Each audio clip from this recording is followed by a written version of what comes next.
कौन थी वो? मैं 8 महीने की प्रेग्नेंट थी और अपनी डिलीवरी के लिए अपने मायके गई थी। माँ ने मुझे फोन पर बताया, घर के पीछे की तरफ जो खाली जमीन थी ना, वहां पर एक नया कमरा बनवा लिया है। इतने सालों के बाद जैसे ही अपने घर में कदम रखा, कुछ अलग सा लगा। माँ, ये घर के पीछे की तरफ नया कमरा बनवाने की क्या जरूरत थी? अरे बेटा, घर के पीछे दूर दूर तक खाली जमीन है। तेरे पापा को कई दिनों से लग रहा था कि यहाँ पर एक कमरा बनवा लेंगे तो ताजा हवा मिल जाया करेगी। अब तो ये सब छोड़ और चल जल्दी से दूध पी ले। माँ, मैं थोड़ी देर में पी लूंगी, आप सो जाओ।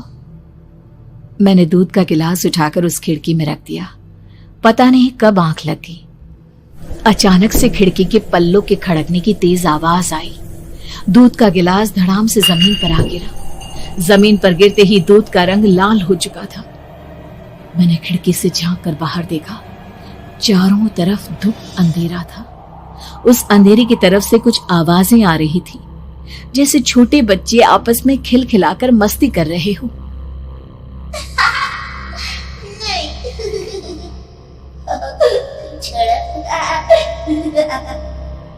इतनी रात को इतने घनघोर अंधेरे में बच्चों की आवाज कैसे आ रही है? घड़ी में वक्त देखा तो ठीक 12 बजे थे। देखकर मैं सन्न रह गई। बुरी आत्माओं और भूतों की कई कहानियां मैं सुन चुकी थी। वक्त भी कुछ ऐसा ही था। ऊपर से मैं प्रेग्नेंट।